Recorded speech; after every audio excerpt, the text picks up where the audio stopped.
네, 우리 옆에 계신 분들하고 함께 인사 나누겠습니다. 저희 교회에서 항상 예배 드릴 때 저는 사랑하고 축복합니다 하고 인사 나눕니다. 우리 옆에 계신 분들과 사랑합니다, 축복합니다 하고 인사 나누겠습니다. 네, 사랑하고 축복합니다. 하나님은 참 공평하신 하나님이신 것 같으세요. 왜 그런지 아세요? 교회마다 잘생긴 목사님들을 한 분씩 두시고, 그리고 또 오늘 장로님들을 뵈니까 너무 훈남들이세요. 저희 교회만 장로님들이 훈남이신 줄 알았는데 우리 세수만 교회 장로님들도 너무너무 귀한 사역하시고 또 너무너무 멋지게 생기셨어요. 그래서 교회를 다닐 때마다 하나님은 참 공평하시구나 라고 하는 그런 생각을 하게 됩니다. 이 말씀은 곧 저도 모질게 생기진 않았죠. 예. 오늘 이 시간 우리 장근석 목사님께서 말씀을 좀 해달라고 부탁을 하셔서, 사실은 제가 다른 교회 설교하러는 많이 안 다녀요. 물론 뭐 불러주시지 않아서도 안 가지만 조금 제가 아직도 많이 부족하다 여기기 때문에, 그래서 타 교회에 설교하는 거는 좀 제가 조금 양해를 이제 드리면서 제가 이제 말씀을 드리는데, 오늘 장근석 목사님께서 또 귀한 목사님 심무하시는 교회에 부족한 종을 또 불러주셔서 흔쾌히 순종하는 마음으로 또 하나님께 영광 돌리는 마음으로 이 자리에 왔습니다. 오늘 특별히 바울 남선교회 헌신 예배라고 하셔서 우리 남선교회 회원들의 연세를 물어보니까 60에서 70세 사이에 이제 회원들이라고 하시더라고요. 그래서 제가 부족하지만 우리 바울 남선교회 회원들과 그리고 함께 이 자리에 계신 우리 모든 성도님들을 위해서 하나님의 말씀을 함께 나누고자 합니다. 오늘 시간 하나님께서 말씀을 나눌 때에 우리 모든 성도님들에게 주님의 크신 은혜와 사랑으로 함께 하여 주시기를 다시 한번 주님의 이름으로 축복을 드립니다. 오늘 설교 제목은 겸손한 믿음입니다. 그래서 겸손한 믿음이다라고 하면 교만하거나 자만하거나 라고 하는 그 반대의 의미로 우리가 생각할 때가 많이 있잖아요. 그런데 겸손한 믿음이라고 제목을 정한 것은 특별히 오늘 남선교회 회원 여러분들의 나이대가 60에서 70이시니까 생각해보면 사회적으로나 또 교회적으로나 가정적으로 많은 일을 이루시고, 그리고 사회에서 가정에서 존경을 받으실 리더와 지도자의 위치에 서 계신 분들이 많다라고 생각을 하거든요. 그리고 60에서 70세의 나이라고 하는 것은 이제 교회 안에서의 재직으로서의 어떤 역할에 대해서 이제 마무리를 하시고 잘 준비를 하셔서 이제 항존직으로 또 직분자로서 이제 은퇴를 하실 나이대라고 생각을 합니다. 그래서 오늘 말씀을 준비하면서 우리 바울 남선교회 회원 모든 성도님들이 겸손한 믿음을 갖기를 원합니다라고 하는 그런 마음으로 말씀을 준비했는데요. 겸손한 믿음에는 두 가지를 말씀을 드리려고 합니다. 하나는 용기가 필요합니다. 그리고 겸손한 믿음 안에는 또 한 가지는 순종이 필요합니다. 그런데 제가 오늘 말씀드리는 이 용기와 순종이 그냥 우리가 일반적으로 생각하는 용기와 순종이 아니라 우리가 좀 더 다른 관점에서 한번 생각해 보고자 합니다. 오늘 본문 말씀은 열왕기상 19장의 말씀은 이제 엘리야 선지자가, 우리가 잘 아는 대로 엘리야 선지자 하면 갈멜산에서 바알을 섬기는 선지자 450명과 아세라를 섬기던 선지자 400명, 총 850명과 이제 신앙적인 대결을 했던 사람이잖아요. 북이스라엘의 아합이라고 하는 왕이 왕으로 있을 때 아합은 하나님 말씀을 잘 듣지 않던 사람이었습니다. 왕이 하나님의 말씀을 순종하지 아니했기 때문에 이스라엘 백성들도 당연히 하나님 앞에서 바르게 살지 못했습니다. 그래서 하나님께서는 이스라엘 땅에 3년 정도 가뭄을 허락하셨습니다. 그리고 3년 정도 시간이 지났을 때 하나님께서는 엘리야 선지자를 통해서 갈멜산에서 이제 우상을 섬기는 선지자들 850명과 대결을 하라고 하나님께서 말씀을 하셨습니다. 그래서 갈멜산에서 열왕기상 18장의 말씀에 보면 엘리야와 850명의 우상을 섬기는 선지자들이 대결을 하게 되죠. 그래서 각자 제물을 갖다 놓고 하루 종일 하나님께 또 이방신을 섬기는 이제 바알 선지자들과 아세라 선지자들은 바알 선지자와 또 바알신과 또 아세라신에게 열심히 기도하면서 불을 내려달라고 그렇게 하루 종일 외쳤습니다. 그래서 열왕기상 18장 말씀에 보면 이 우상을 섬기는 선지자들과 엘리야 선지자가 대결을 벌이는데 결국에는 우상을 섬기는 사람들이 기도해도 하늘에서 불이 내려오지 않았잖아요. 그래서 엘리야 선지자가 오늘 본문은 아니지만 열왕기상 18장 36절에서 40절까지 말씀해 보면 엘리야 선지자가 드디어 하나님께 기도를 하는 사건이 오늘 본문 이전에 18장 말씀에 보면 나오고 있습니다. 제가 참고로 오늘 본문은 아니지만 열왕기상 18장 36절에서 40절까지의 말씀을 봉독해 드리겠습니다. 제가 이 직전의 말씀을 한번 봉독해 드리겠습니다. 열왕기상 18장 36절에서 40절 말씀입니다. 저녁 소재 드릴 때에 이르러 선지자 엘리야가 나아가서 말하되 아브라함과 이삭과 이스라엘의 하나님 여호와여, 주께서 이스라엘 중에서 하나님이신 것과 내가 주의 종인 것과 내가 주의 말씀대로 이 모든 일을 행하는 것을 오늘 알게 하옵소서. 여호와여, 내게 응답하옵소서. 내게 응답하옵소서. 이 백성에게 주 여호와는 하나님이신 것과 주는 그들의 마음을 되돌 익히심을 알게 하옵소서 하매 이에 여호와의 불이 내려서 번제물과 나무와 돌과 흙을 태우고 또 도랑에 물을 핥은지라.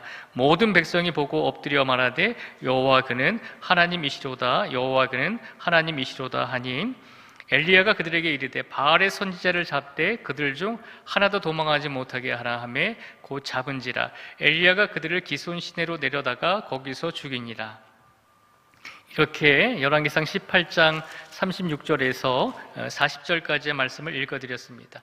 엘리야 선지자가 하나님께 갈멜산에서 기도했을 때 이방 선지자들이 기도했을 때는 하늘에서 제단에 불이 내려오지 않았잖아요. 그래서 엘리야가 하나님께 간구하고 기도했더니 오늘 말씀에 보면 열왕기상 18장 40절 말씀에 보면 하늘에서 불이 내려와서 제단을 태웠다라고 되어 있습니다. 그러니까 이방 선지자 850명과 엘리야 선지자 1명이 대결을 벌인 것이죠. 누가 참신인가? 그 대결에서 엘리야 선지자가 이겼습니다. 하나님의 불이 제단에 임했기 때문입니다. 놀라운 역사와 기적이 분명히 일어났죠. 그 누구도 부정할 수 없었습니다. 그때 엘리야 선지자가 어떻게 했나요? 하나님의 불이 제물에 또 제단에 임했을 때 엘리야 선지자는 큰 용기를 가지고 열왕기상 18장 40절에 보면 이렇게 외칩니다. 엘리야가 그들에게 이르되 바알의 선지자를 잡되 그들 중 하나도 도망하지 못하게 하라 하며 곧 잡은지라. 엘리야가 그들을 기손 시내로 내려다가 거기서 죽이니라 라고 되어 있습니다. 하나님의 역사와 기적이 일어났을 때 엘리야는 큰 용기를 얻었습니다. 그렇잖아요. 하나님의 놀라운 역사가 분명히 그 갈멜산에서 임했기 때문입니다. 그래서 엘리야 선지자는 더 큰 용기를 얻었습니다. 그래서 850명의 이방 선지자들을 다 죽이라고 했습니다. 그래서 그 한마디 말을 듣고 이스라엘 백성들이 그 즉시 바알 선지자 450명과 아세라 선지자 400명 총 850명을 기손 시내로 데리고 가서 다 죽여버립니다. 이것이 열왕기상 18장의 사건입니다. 그리고 이 사건이 일어난 후에 오늘 본문 우리가 함께 나눈 열왕기상 19장의 말씀이 시작이 되고 있는 것이죠. 18장에서는 하나님의 역사가 일어났습니다. 그 역사가 일어났을 때 엘리야 선지자는 용기를 내어서 이방 선지자들을 다 죽일 수 있는 그런 힘이 있었고 용기가 있었습니다. 그 일 다음에 오늘 19장 말씀에 보면 어떤 일이 일어나죠? 1절과 2절을 우리가 한번 같이 읽어보겠습니다. 열왕기상 19장 1절과 2절의 말씀을 저희가 같이 읽어보겠습니다. 1절과 2절을 같이 읽겠습니다. 시작. 아합이 엘리야가 행한 모든 일과 그가 어떻게 모든 선지자를 칼로 죽였는지를 이세벨에게 말하니 이세벨이 사신을 엘리야에게 보내어 이르되 내가 내일 이맘때에는 반드시 내 생명을 저 사람들 중 한 사람의 생명과 같게 하리라. 그렇게 하지 아니하면 신들이 내게 벌이의 벌을 내림이 마땅하니라 한지라. 아멘.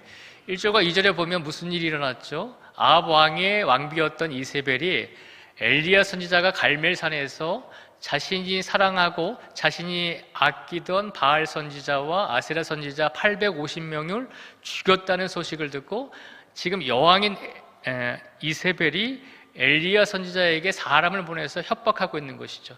내가 너를 내일 이맘때쯤에 너를 반드시 죽일 것이다 라고 협박을 했습니다. 그런데 이런 협박을 했으면 엘리야 선지자가 담대하게 그 협박을 이겨냈으면 좋잖아요. 18장의 말씀에서는 하나님의 역사와 기적이 일어났을 때 그 기적과 놀라운 역사를 통해서 용기를 얻은 엘리야 선지자가 850명의 우상을 섬기던 선지자를 죽였습니다. 그렇게 용감하게 행동했던 엘리야 선지자가 바로 19장의 말씀 속에서는 이세벨 여왕이 죽이겠다라고 하는 그 말 한마디에 아무런 대응도 하지 못하고 있는 것을 우리에게 보여줍니다.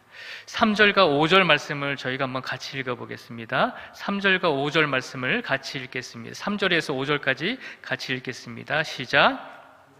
이 형편을 보고 일어나 자기의 생명을 위해 도망하여 유다에 속한 부엘세바에 이르러 자기의 사환을 그곳에 머물게 하고 자기 자신은 광야로 들어가 하루길쯤 가서 한 로뎀 나무 아래에 앉아서 자기가 죽기를 원하여 이르되 여호와여 넉넉하오니 지금 내 생명을 거두시옵소서. 나는 내 조상들보다 낫지 못하니이다 하고 로뎀 나무 아래에 누워 자더니 천사가 그를 어루만지며 그에게 이르되 일어나서 먹으라 하는지라. 아멘. 그렇게 용감했던 엘리야 선지자가 이세벨 여왕의 협박 한마디에 어떻게 하죠? 협박 한마디에 내일 이맘쯤에는 네가 살아있지 못할 것이다 라고 하는 그 말 한마디에 하루아침에 엘리야 선지자가 무너지잖아요.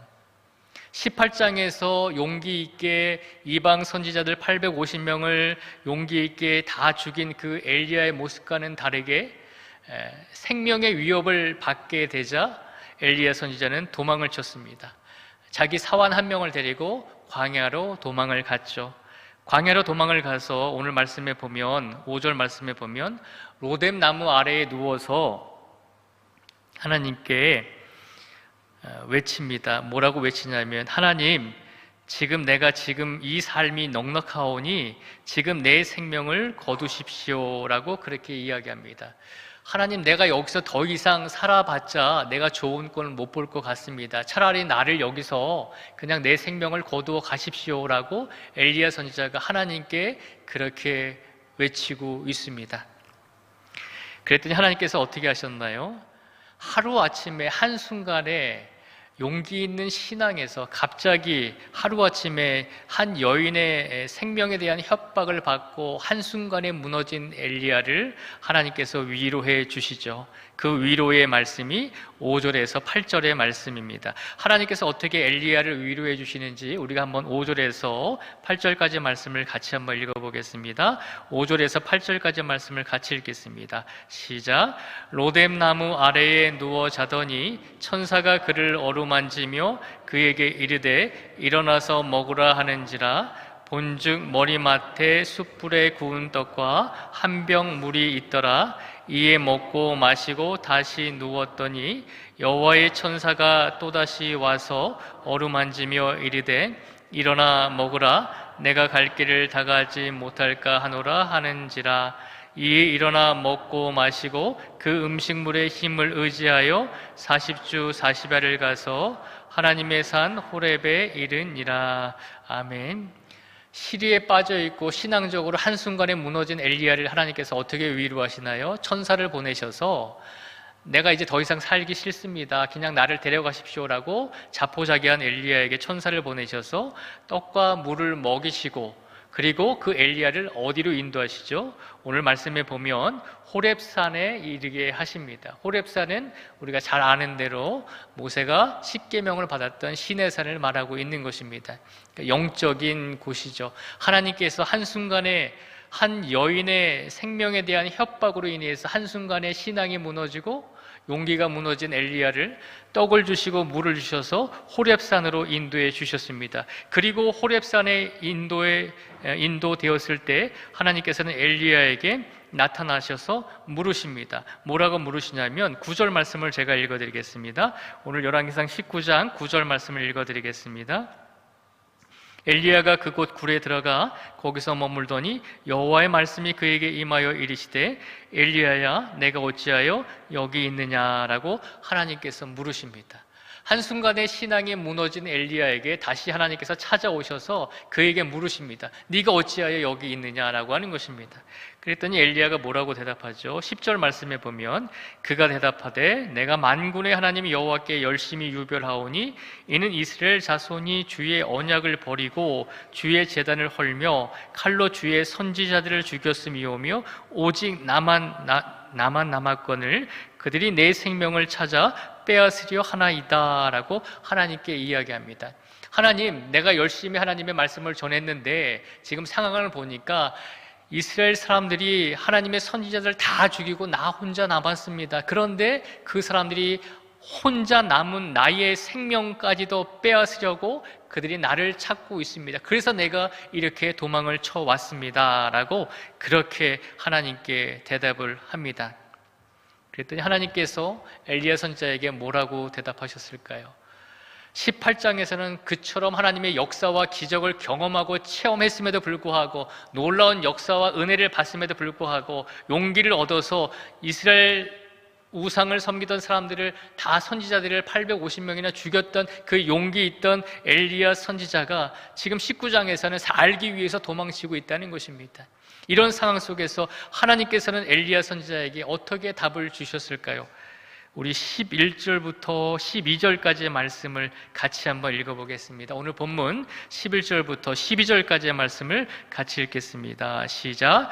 여호와께서 이르시되 너는 나가서 여호와 앞에서 산에 서라 하시더니 여호와께서 지나가시는데 여호와 앞에 크고 강한 바람이 산을 가르고 바위를 부수나 바람 가운데 여호와께서 계시지 아니하며 바람 후에 지진이 있으나 지진 가운데에도 여호와께서 계시지 아니하며 또 지진 후에 불이 있으니 불일 가운데서도 여호와께서 계시지 아니하더니 불 후에 세미한 소리가 있는지라. 아멘.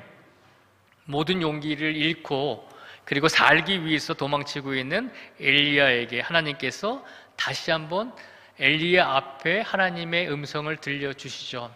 그런데 하나님께서 이번에는 엘리야 선지자에게 하나님의 음성을 들려주실 때 어떤 방법으로 음성을 들려주셨나요? 11절에 보면 크고 강한 바람 속에서 하나님이 나타나지 않으셨다라고 되어 있습니다. 그렇죠? 그리고 말씀에 보면 지진이 일어났는데 그 놀라운 지진 속에서도 하나님께서 나타나지 아니하셨다라고 말씀하고 있습니다.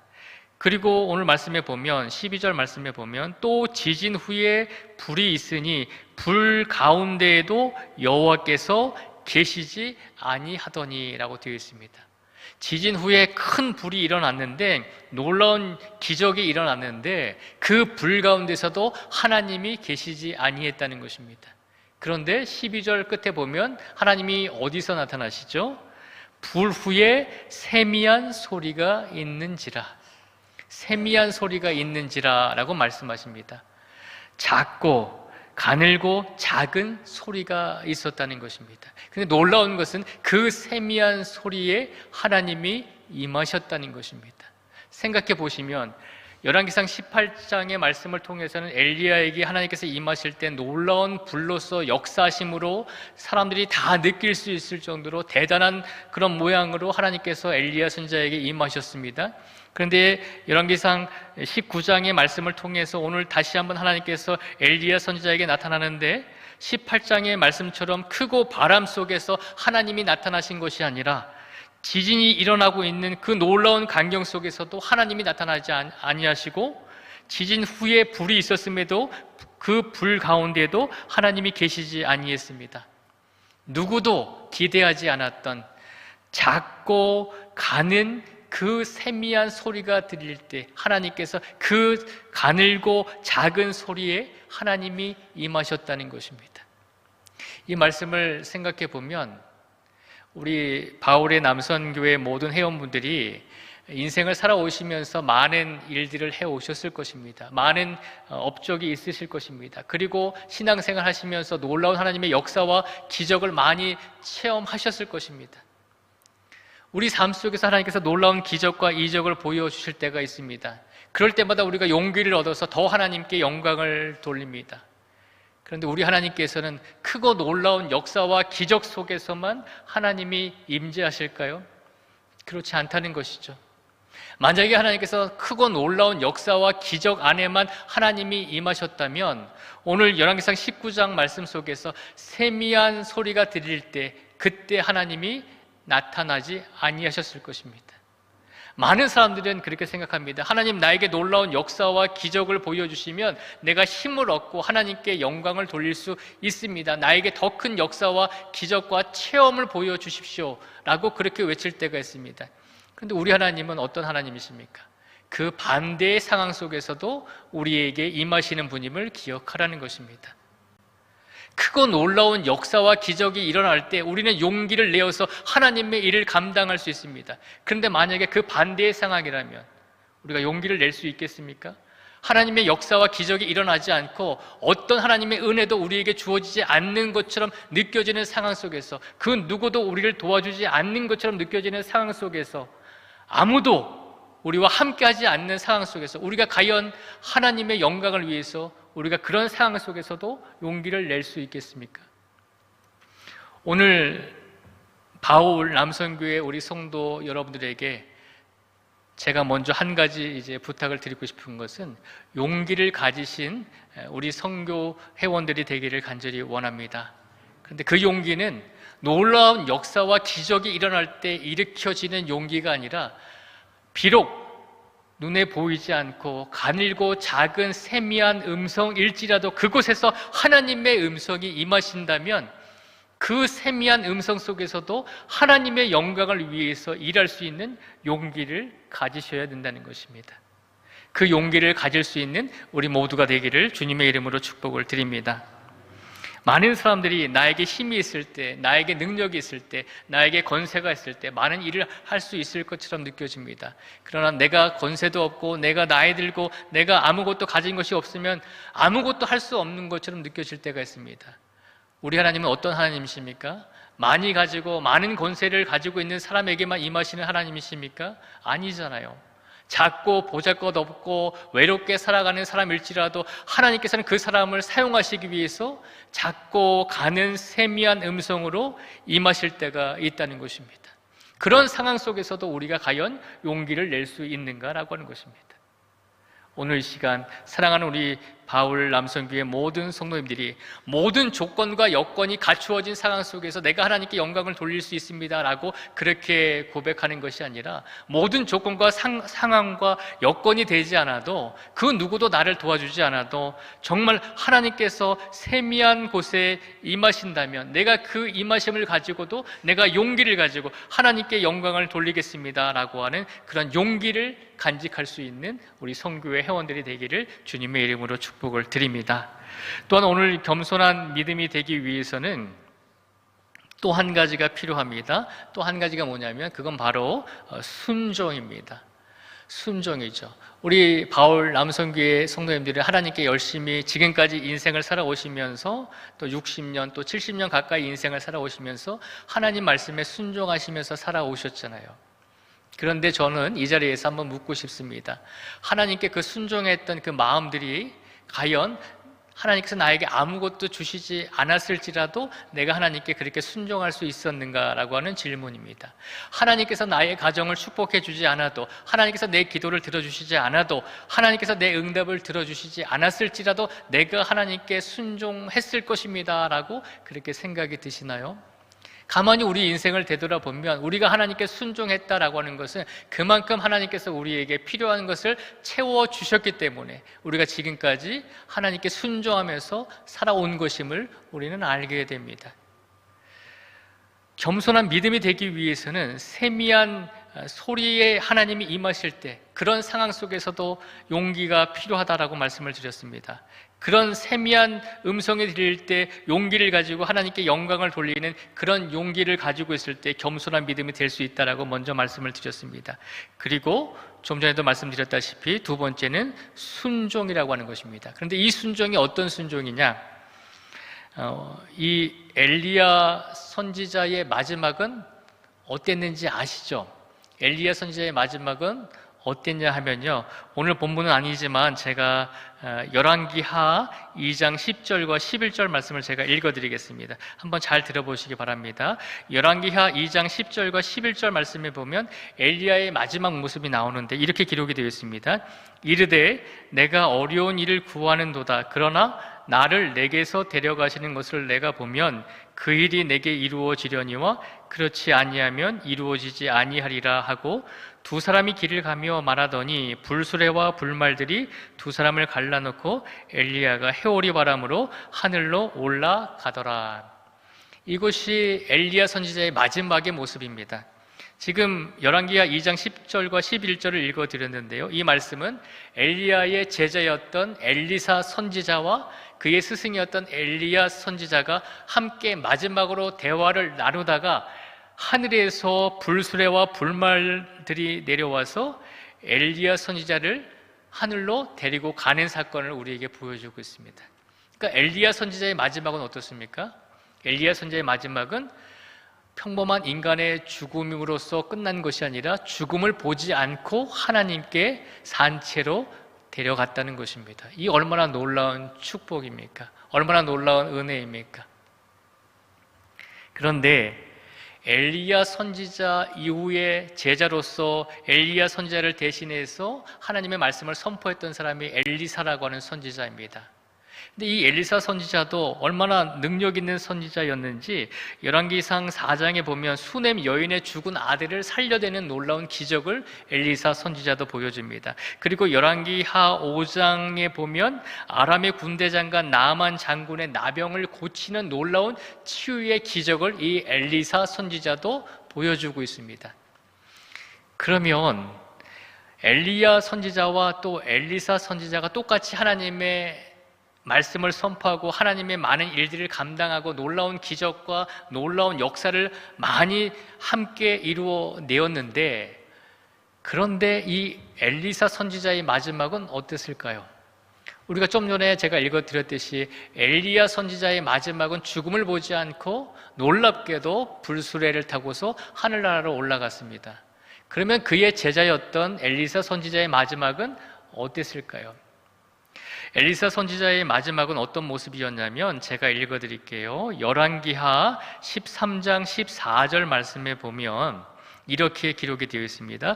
열왕기하 13장 14절 말씀에 보면 엘리사가 죽을 병이 들매 이스라엘의 왕 요아스가 그에게로 내려와 자기의 얼굴에 눈물을 흘리며 이르되 내 아버지요 내 아버지요 이스라엘의 병거와 마병이요 하매라고 기록을 하고 있습니다.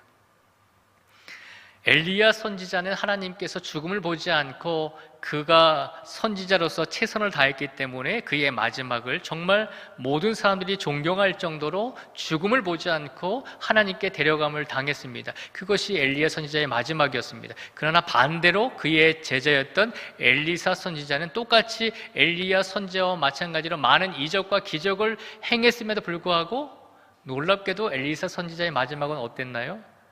죽을 병에 걸렸다는 것입니다. 그런데 놀라운 것은 엘리사가 죽을 병에 걸렸음에도 불구하고 그의 마지막까지 하나님께서 맡겨주신 사명을 잘 감당했다라고 오늘 열왕기하 이제 13장에는 나오고 있습니다.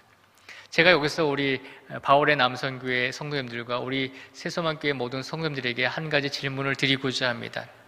우리가 그동안 하나님께 순종했던 것, 우리가 하나님께 열심히 순종했다라고 생각을 합니다.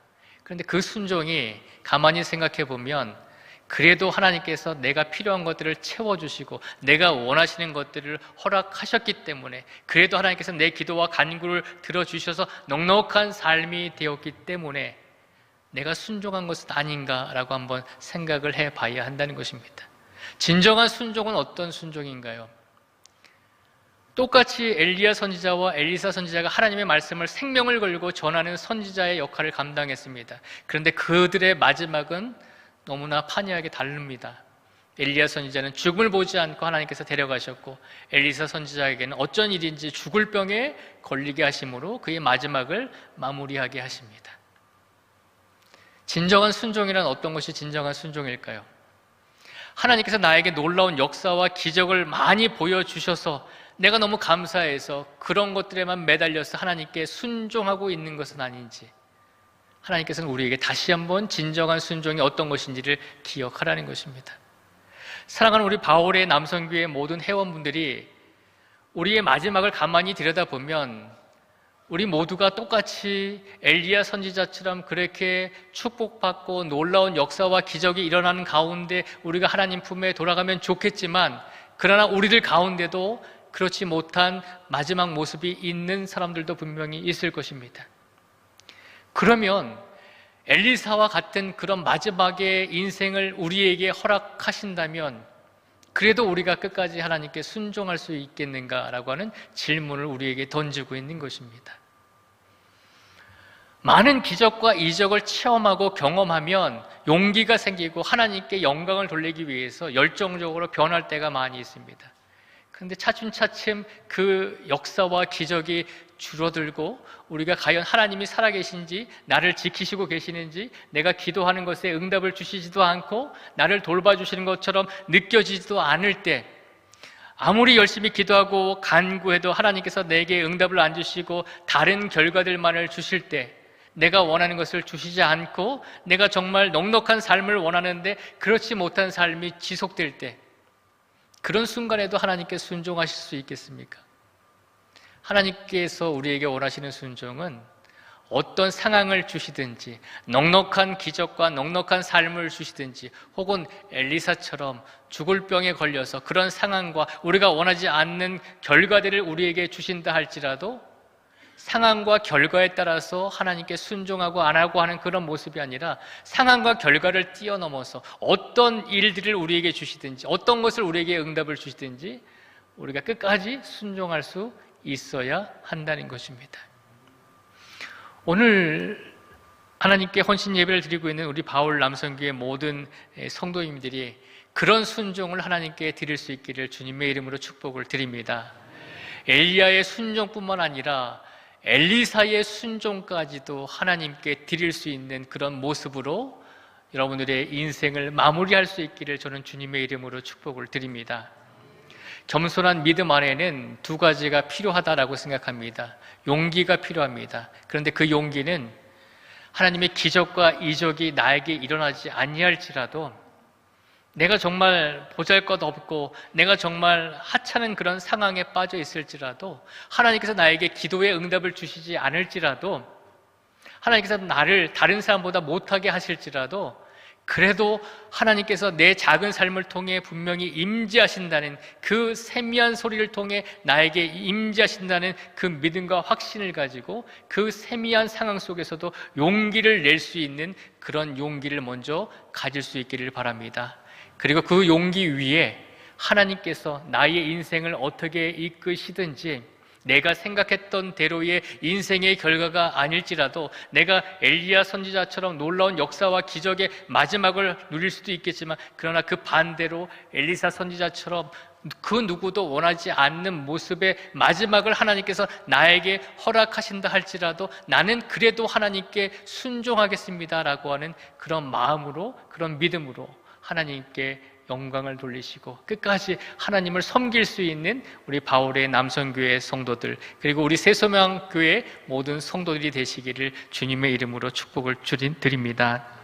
오늘 이 시간 하나님께서 우리의 인생 속에서 어떤 결과를 주시든지 그 결과에 순종하는 성도들이 되시고, 때로는 우리의 삶 속에서 하나님의 일을 최선을 다해도 우리에게 원치 않는 삶의 결과들이 주어질 때도 분명히 있을 것입니다. 모든 목사님들의 마지막이 행복하고 평안한 건 아니잖아요. 70세까지 모든 목사님들이 열심히 하나님을 섬기더라도 그 노후의 삶, 은퇴 이후의 삶은 어떤 분들은 평안한 삶이 될 수도 있고 어떤 분들은 고된 삶을 살 수도 있습니다. 우리 성도들도 마찬가지다라고 하는 것입니다. 하나님께서 우리 모든 성도에게 모두 다 보편적으로 일괄적으로 평안함을 주시고 좋은 결과들을 주시면 좋겠지만 그렇지 않을 때도 있다는 것을 기억해야 합니다. 그래도 그 길을 갈 수 있겠느냐라고 하나님께서 우리에게 묻고 계신 것입니다. 사랑하는 바울의 우리 남성교회 모든 성도 여러분, 지금까지 60년을 최선을 다해서 하나님께 용기를 가지고 하나님께 순종하면서 지금까지 그래도 최소 60년은 열심히 달려오셨잖아요.